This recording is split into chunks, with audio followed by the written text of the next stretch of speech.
Hello friend, my name is Prashant Chide और आज के इस वीडियो में we are going to discuss about the resource management in the Kubernetes.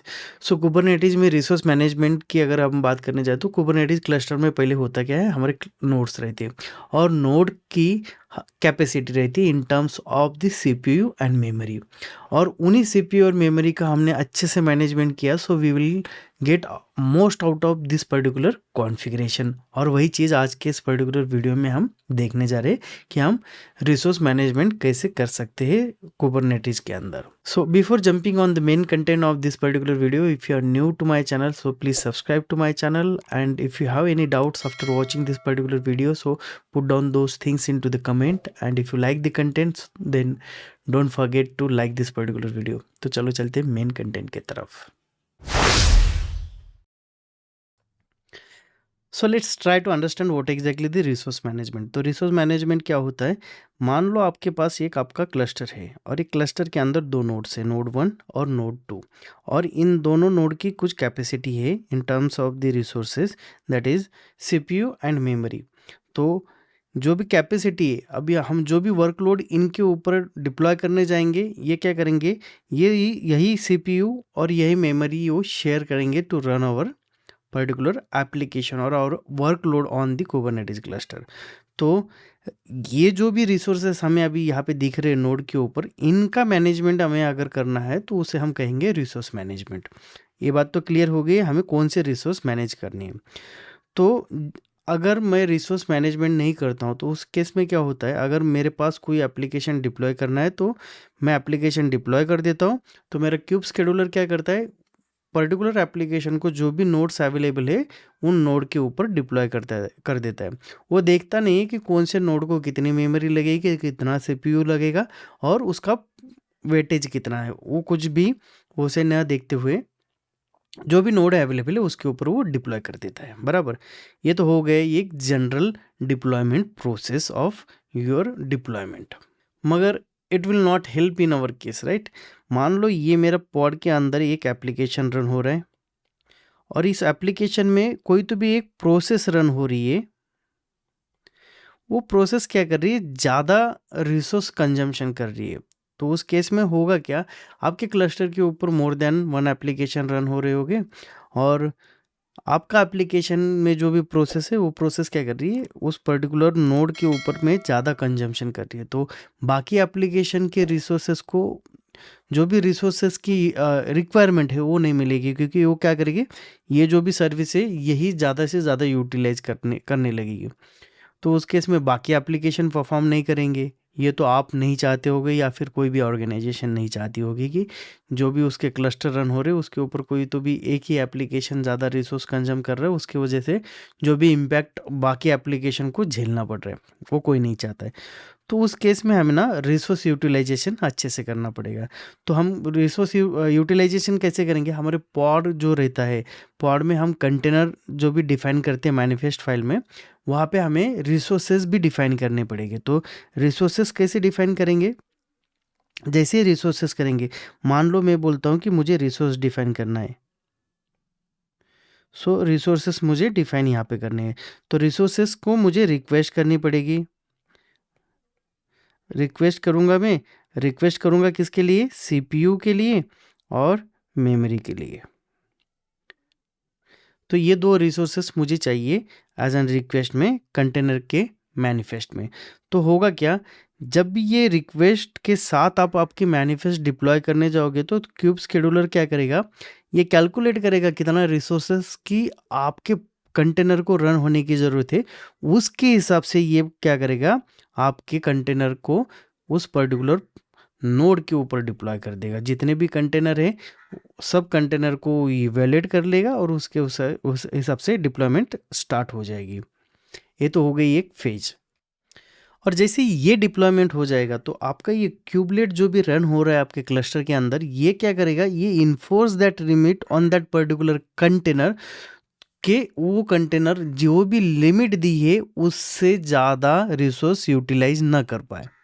तो हमारे यहाँ पे दोनों प्रॉब्लम सॉल्व हो गई। यानी कि आपका क्यूबलेट क्या कर रहा है, जैसे आप डिप्लॉयमेंट करने जाओगे कोई भी आपके एप्लीकेशन का, वो देखेगा मैनिफेस्ट में कितने रिसोर्सेज की रिक्वायरमेंट आपने बोली है, उतने रिसोर्सेज जिस नोड के ऊपर अवेलेबल रहेंगे वहीं पे वो आपका पॉड डिप्लॉय करेगा। और क्यूबलेट क्या करेगा, भाई सब डिप्लॉय तो हो गए, तेरे को रिसोर्सेज हमने दे दिए, मगर तू उतने ही रिसोर्सेस यूटिलाइज करेगा, उससे ज़्यादा यूटिलाइज ना करेगा। अगर करेगा तो ये क्यूबलेट क्या करेगा, उस पर्टिकुलर प्रोसेस को किल कर देगा। और उस केस में हमें एक एरर मैसेज आ जाएगा with O M, means out of memory.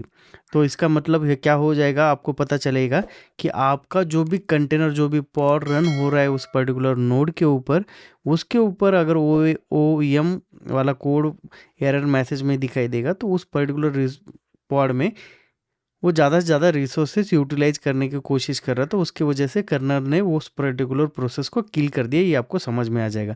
तो ये आपके ट्रबल शूटिंग के लिए भी आसान हो जाएगा, और आप उस पर्टिकुलर कंटेनर को और उस प्रोसेस को एनालाइज करोगे। और आपको अगर लगता है कि उस पर्टिकुलर प्रोसेस को ज़्यादा रिसोर्सेस की अवेलेबिलिटी चाहिए, तो आपका मैनिफेस्ट फाइल है जो भी, उसके हिसाब से अपडेट करके उसको रीडिप्लॉय कर सकते हो। तो रिसोर्स मैनेजमेंट हमें हेल्प करता है किस चीज़ के लिए, जहाँ पे हमारे जो भी पॉड्स है वो पॉड्स के ऊपर जो भी कंटेनर रन हो रहे हैं उनको प्रॉपर मेमोरी और सीपीयू एलोकेशन कर जाए, ताकि उस पर्टिकुलर पॉड को अच्छे से वो रन कर पाए। और कोई भी प्रोसेस ज़्यादा रिसोर्स यूटिलाइज करने की, ज़्यादा प्रोसेस यूटिलाइज करके उस पर्टिकुलर बॉक्स को बिजी ना रखे। That's how it's work. तो उसको कंटेनर के मैनिफेस्ट में भी हम कैसे लिखते हैं, जैसे कि हमारा पूरा पॉड का कॉन्फ़िगरेशन लिखते हैं, वैसे ही वहाँ पे हमारा एक रिसोर्स ब्लॉक यहाँ पे ऐड हो जाता है। तो यहाँ पे आप देखने जाओगे तो रिसोर्स ब्लॉक में 2 बार हमने सीपीयू, मेमोरी एंड सीपीयू लिखा है यहाँ पे और यहाँ पे। तो इसका मतलब क्या है जानते हैं? मान लो मैंने यहाँ पे सीपीयू की रिक्वेस्ट डाली है कि मेरे एप्लीकेशन को रन होने के लिए मुझे चाहिए इतना CPU, memory and CPU, okay. मगर मान लो मेरे पर्टिकुलर उस नोड के ऊपर उतना वर्कलोड ही नहीं है, तो उस केस में अगर कोई प्रोसेस उससे ज़्यादा यूटिलाइज करने की कोशिश करेगी, तो वो अपर लिमिट क्या रहेगी, वो आप लिमिट्स में डिफाइन कर सकते हो। चलो ये यानी कि 64 मेमोरी उसको मिल जाए, मगर अगर कोई रिसोर्सेज ज़्यादा कंजम्पशन नहीं है उस पर्टिकुलर नोड के ऊपर, तो 128 तक भी वो रिसोर्स यूटिलाइज कर सकता है, वो आप यहाँ पे डिफाइन कर रहे हो। Same for the CPU also, 250 उसको तो मिल रहा है, मगर वो 5 तक जा सकता है इन केस वहाँ पे अगर वर्कलोड नहीं रहेगा, जहाँ पे आपका ये पॉड रन हो रहा है। जो भी नोड रहेगा, कौन सा भी नोड रहने दो, यहाँ पे ये लिमिट्स आपने अगर डिफाइन कर दिए तो वहाँ तक वो जा सकता है, मगर इसके ऊपर जाएगा तो उसको आउट ऑफ मेमोरी वाला एरर मैसेज आ जाएगा। So this is how we can define the resource limit in your container manifest file, जहाँ पे हमें utilizing this kind of method हम ज़्यादा से ज़्यादा आउटपुट ले सके जो भी अवेलेबल रिसोर्सेस है उसके थ्रू। तो हमने ये अभी तक जो भी देखा, चलो उसको हम डेमो करके देखेंगे। Utilising this particular configuration we can deploy one pod with the resource limit. So यहाँ पे देखोगे तो I have just logged in into the my cloud shell, and this is how our template file for our pod manifest, okay. तो अगर आप यहाँ पे देखोगे तो this is my nothing but the API version V1, this is the kind of pod. और यहाँ पे हमने इस पर्टिकुलर ब्लॉग में लिखा है कि हमारी मेमोरी यूटिलाइजेशन क्या रहेगी, क्या नहीं रहेगी, ठीक है। तो हम क्विकली क्या करेंगे, ये पर्टिकुलर कॉन्फ़िगरेशन जो भी है इसे मैं कॉपी कर लेता हूँ, और यहाँ पे एक फाइल बनाएंगे रिसोर्स मैनेजमेंट .yml, और इस फाइल में ये पर्टिकुलर कॉन्फ़िगरेशन हम यहाँ पे पेस्ट कर देंगे, ठीक है। इसे मैं सेव कर देता हूँ। Now we have to run the command to apply this particular configuration on our cluster.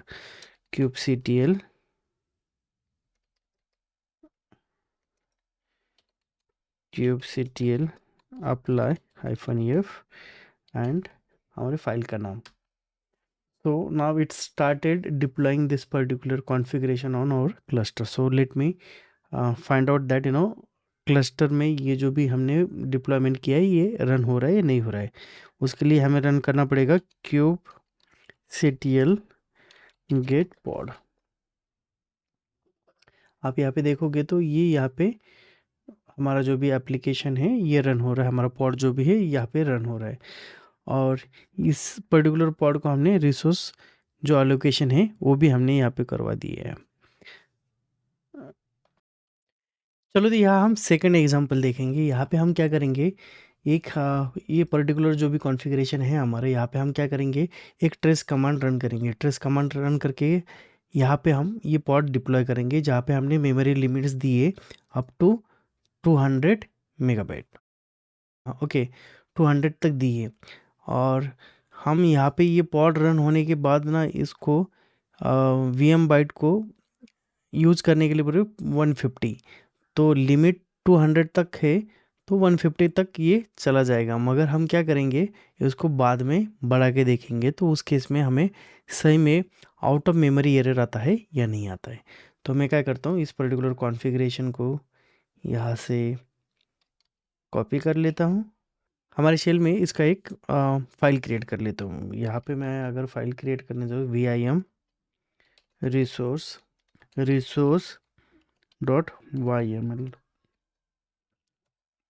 मैं यहाँ पे इसका कॉन्फ़िगरेशन यहाँ पे पेस्ट कर देता हूँ।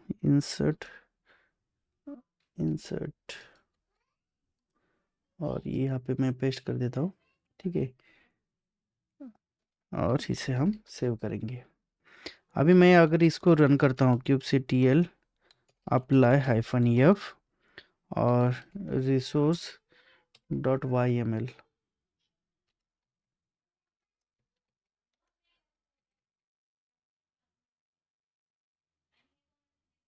resources.yml, okay.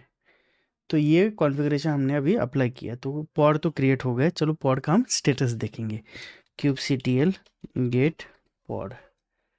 तो पॉड अभी ये रनिंग बता रहे हैं। तो अभी हम क्या करेंगे, ये जो 150 था इसको मैं 250 कर देता हूँ, ठीक है। तो यहाँ करने से बेटर मैं क्या करूँगा, vim और resource.yaml ये फाइल ओपन करूँगा और यहाँ पे इंसर्ट मोड पे जाके इस पर्टिकुलर कमांड में इस 150 को मैं 250 करूँगा। यहाँ पे इसको मैंने 250 कर दिया। अभी ये तो पहले जो भी कॉन्फ़िगरेशन किया है ये डायरेक्टली अप्लाई नहीं होगा। उसके लिए क्या करना पड़ेगा, पहले हमें जो पहला पॉड है उसे डिलीट करना पड़ेगा। तो उसके लिए मैं kubectl delete -f resources.yaml ये कमांड रन करूँगा तो ये it will delete that particular pod. और उसके बाद में नया पॉड हम क्रिएट करेंगे और देखेंगे उसके बारे में, उसका स्टेटस कैसा होता है जब वो पॉड रन होने के बाद 250 की डिमांड करेगा मेमोरी में। तो यहाँ पे हमारा पॉड डिलीट हो गया है। तो चलो एक बार फिर से kubectl अप्लाई वाली कमांड रन करके यही कॉन्फ़िगरेशन जो नया हमने रिसोर्स का कॉन्फ़िगरेशन डिफाइन किया है उसे अप्लाई करेंगे। तो यहाँ पे पॉड क्रिएटेड बता रहा है। Let me run the command kubectl get pod to check the status. तो यहाँ पे देखोगे तो क्रैश लुक बैक ऑफ। तो एक बार और देखेंगे और कुछ देर के बाद में इसका हम स्टेटस भी देख पाएंगे कि ये क्यों फेल हो रहा है करके। यहाँ पे अभी इतना रिफ्रेश करने के बाद यहाँ पे अगर हम देखेंगे तो OAM किल्ड ये वाला स्टेटस आ गया। और this is what we was expecting, क्योंकि हमने पॉड तो रन किया, पॉड को हमने लिमिट्स दी है कि 100 MB और 200 MB तक वो मेमोरी यूटिलाइज करे। मगर उसके बाद में हम बोल रहे कि 250 यूटिलाइज करे रिक्वेस्ट करे करके। तो उस केस में ये पर्टिकुलर पॉड को किल कर दिया है, यानी कि उसकी वो प्रोसेस को किल कर दिया है। तो इस तरीके से आपको जब भी एरर आएगा तो आपको पता चलेगा कि this error is nothing but regarding to your particular जो भी रिसोर्स मैनेजमेंट किया है उससे रिलेटेड है। तो you have to reevaluate your container and you have to know specify the appropriate memory so that it can run the pod as per the requirement. और सबसे बड़ी बात ये है यहाँ पे कि हम जो भी रिसोर्स एलोकेशन कर रहे हैं तो वो भी प्रॉपरली हो जाए। यानी कि कोई भी सर्विस कितना भी रिसोर्स यूटिलाइजेशन करे और बाकी बचे वाले जो भी सर्विसेज है उनको अगर रिसोर्सेस ही नहीं मिलेंगे तो there is no use of having the multiple application running on the same cluster, और this is not the good practice. तो रिसोर्स यूटिलाइजेशन के लिए रिसोर्स मैनेजमेंट करना हमें बहुत इम्पोर्टेंट है। So that's it for today. I hope आपको ये सब पता चल गया होगा कि हम रिसोर्स मैनेजमेंट कैसे करते इन for the CPU and memory utilization. There are another resource management also, वो हम आगे देखेंगे based on the namespaces में। अगर हमें कोई पॉड लेवल के कंटेनर अगर रन करने हैं, कोई भी कंटेनर, तो डिफ़ॉल्ट कितना रिसोर्स वो वहाँ पे रिक्वेस्ट कर सके उसकी भी हम लिमिट दे सकते हैं, मगर that is something advance part, वो हम आगे जाके देखेंगे। साथ ही साथ हम उस पर्टिकुलर नेम स्पेस में कितने कंटेनर रन हो सके, अगर उससे ज़्यादा एक्सीड होते हैं तो वहाँ पे उस पर्टिकुलर नेम स्पेस में वो कंटेनर या फिर पॉड हम क्रिएट नहीं कर सके। वैसे बहुत सारे कॉन्फ़िगरेशन हम कर सकते हैं, वो हम आने वाले वीडियोज़ में देखेंगे। सो चलो मिलते हैं नेक्स्ट वीडियो में with the new topic. Till that time take care and happy learning.